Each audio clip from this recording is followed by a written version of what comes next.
Welcome to Civilization Jihad Awareness, Mr. Hirsch. I think the work you are doing at Palestinian Media Watch is extremely important. Your article headline is PA spends 6 times more on terrorists than on its own needy. How much does the Palestinian Authority spend on its own needy versus payments for terrorizing Israelis? So the figures that we have for 2017 give us the following picture. In 2017, the PA spent 605 million shekel on its own needy. Of that sum, 165 million was received from the European Union, and 350 million was donated by the World Bank, which means that the PA spent from its own coffers only 90 million shekel on 118,000 of its own needy. In comparison, the PA budgeted and spent 550 million paying salaries to terrorists in prison and released terrorist prisoners. The number just a few thousand. So there we find that the PA spend really 6 times more incentivizing and rewarding terrorism than it did paying for its own needy. It's insane. So they spend, I looked up the equivalents here. 550 shekels is actually, in US dollars, $148 million. This is 550 million, we're talking about shekels, is $148,866,315. And in comparison, 90,000 shekels is 24,359,000. That's just, I mean, that's a huge difference. It's just huge. And it's a reflection of the priorities that the Palestinian Authority has set for itself. The idea of being a terrorist, whether in jail or a released terrorist, is really an elevated status. The PA sees the terrorists as their soldiers, people who they send to fight against Israel, who are entitled to a higher salary than those simply needy Palestinians who don't join the fight and don't go and attack Israelis. so the non-violent ones are the lesser paid, is what it comes down to, is what you're saying. Is in order to, if you are a good, quote, human, and love life more than death, you get paid nothing, just about. Yeah, if you're a needy Palestinian family, according to the budget, the families get that 118,000 families get in the region of 750 to 1,800 shekel per quarter. Okay, so if you're getting the minimum figure, you're getting 2,150 shekel per quarter. The minimum salary for a terrorist in jail is 1,400 shekel. It really pays to be a terrorist. So what do they do with the money while they're in jail? Does that just accumulate, or does it go to the families? So the money is allocated to the prisoners themselves. We have videos where the wives, for example, of terrorist prisoners have come and said, well, my husband, come to the Minister of Prisoners and said, my husband isn't providing for the family. And the Minister of Prisoners responded, that's not our problem. The money is his to spend however he sees fit. 70% of the prisoners, you should understand, 70% of them are single. They don't have families to support. They weren't necessarily the main breadwinners beforehand.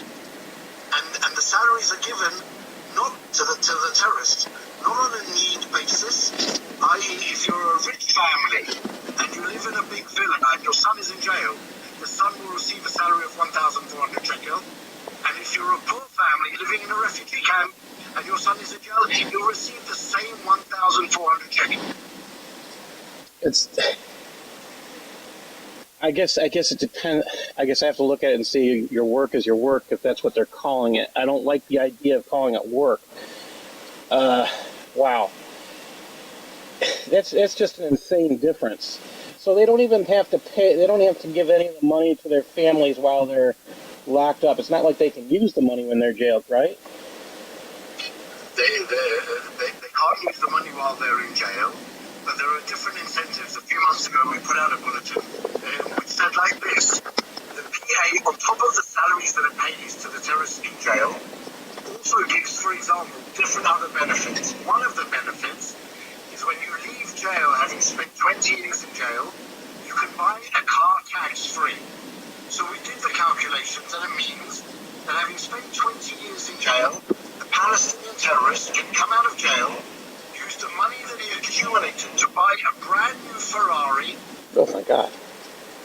And then carry on receiving a salary, a monthly salary, thereafter from the PA, guaranteed. The only requirement of the PA law to receive that additional salary is that you turn up for work if you're specifically requested to do so. Wow. If you're not requested to do so, you just get the money. It's insane. I don't know. I read that earlier this year, a boss said that if we are left with one penny, we will spend it on the families of the prisoners and the martyrs. It's insane. So how much, again, I want to hear this again, how much is Europe and how much is the rest of the world spending on this budget that they spend on their needy? So the PA says that the international funding doesn't come from, doesn't fund the salary to the terrorists. That really isn't a true argument. Because any money that the international community donates to the PA, for example, to pay for the needy, frees up the PA's own money to pay the salaries to the terrorists. And really, the amount that the international community donates every year to the PA goes half on paying the salaries to the terrorists and other benefits and rewards that they pay.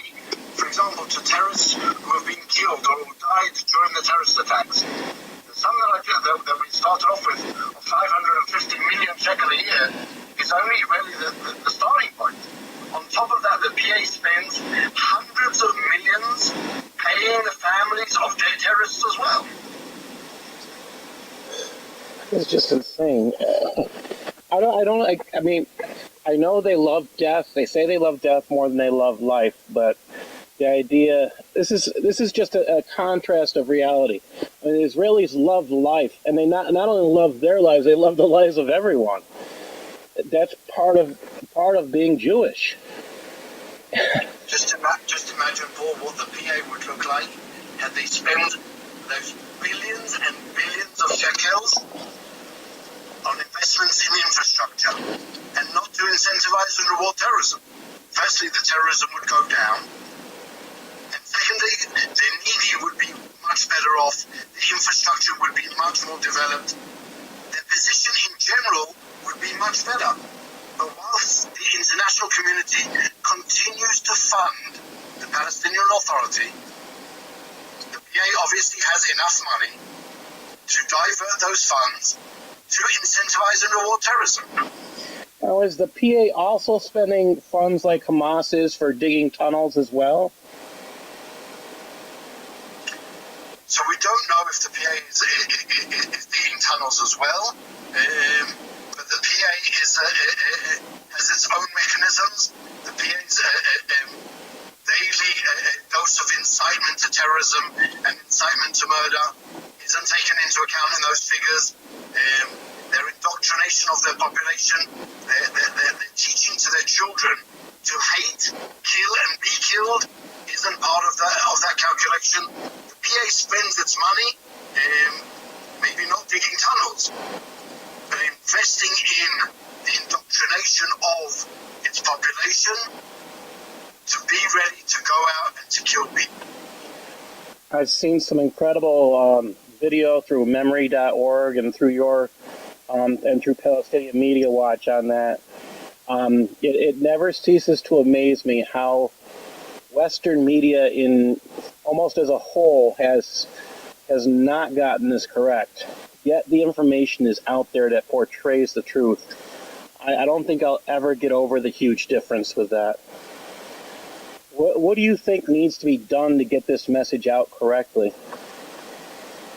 Well, what we would suggest first and foremost is legislation in any donor country to the PA, similar to the legislation passed in the States in in March 2018, the Taylor Force Act.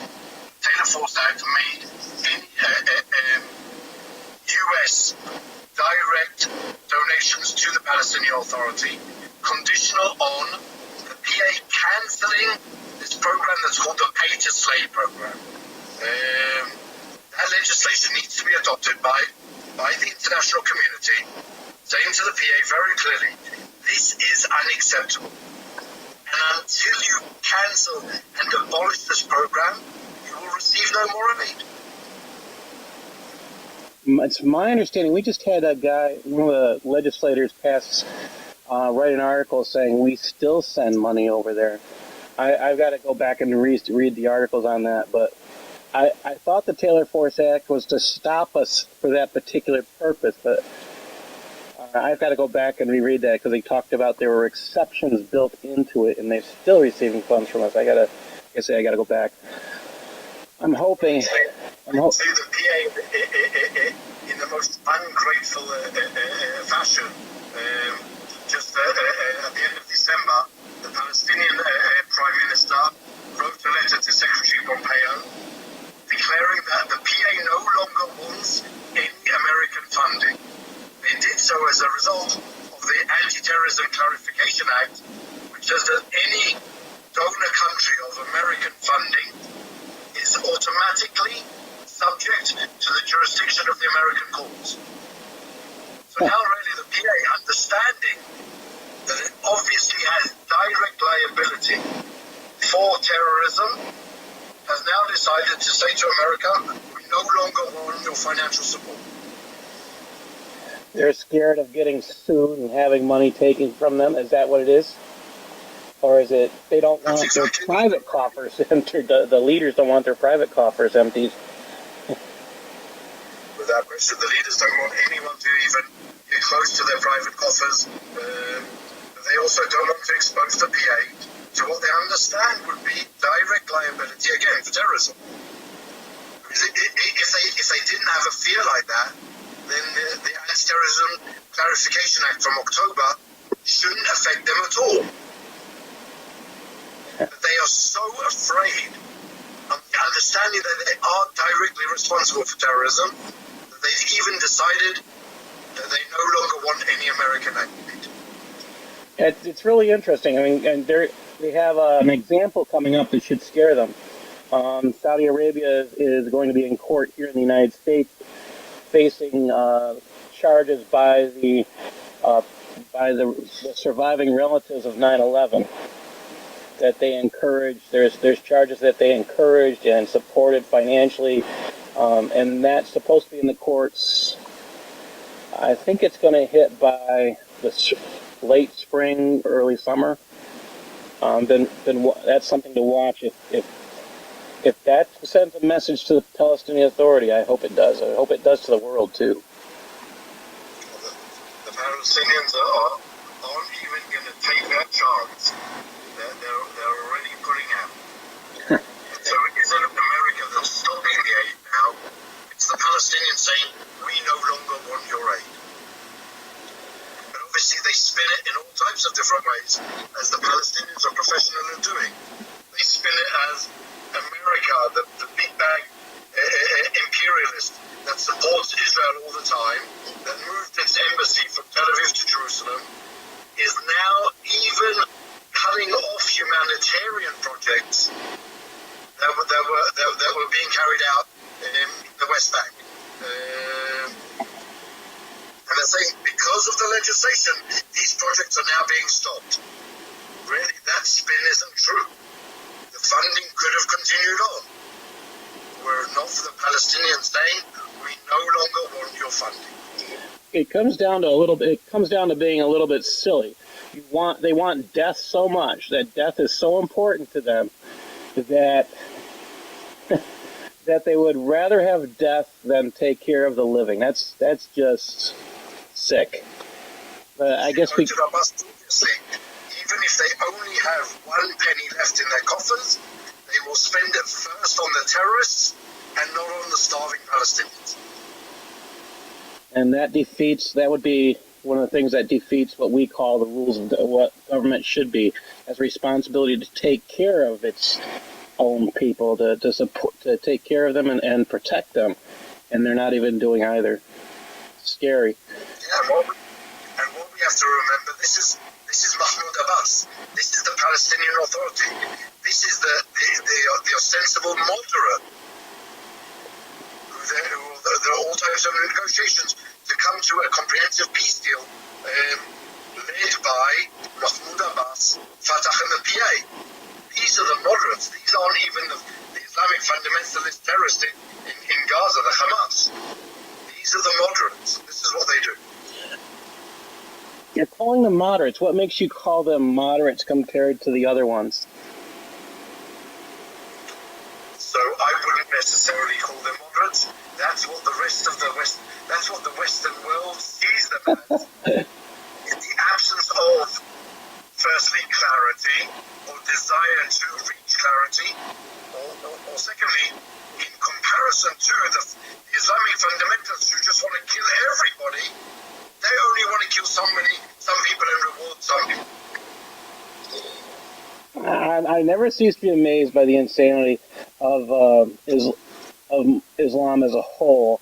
I've written a book called Civilization, Jihad, and the Myth of Moderate Islam. So the people on my show pretty much know I don't believe there is such a thing as moderate Islam. I consider it a hoax. Every time I look at those who say they want to modernize stuff, it's like you have to tear up the entire Quran and pick pieces from it. That's basically creating your own religion.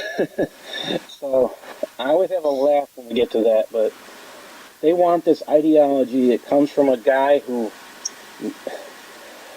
married a 6-year-old and bedded her at 9, and they want to follow this barbarism and this hatred of Jews. Why? And the hatred of Jews comes from the Muhammad not even having a clue as to what Judaism is. That's the real truth behind it. He had no clue, and he tried to pretend he wasn't a Jewish prophet, and he had no clue what Judaism was. I think your work is so outstanding. Please, tell the others as part of your team of Palestinian Media Watch that there are those of us in America and the rest of the Western world who are sharing your work, trying to get it out there. I think it's extremely important. Please don't stop. This work is outstanding. It has to continue. Can you tell others? Can you tell everybody else where they can find your work and what they should do to help support? And really extensive information on the Palestinian Authority, its ideology and its policies can be found on our website, Palwatch, PALWATCH.org. Thank you. God bless, and we'll have to have you back. Thank you for the interview. I'm amazed with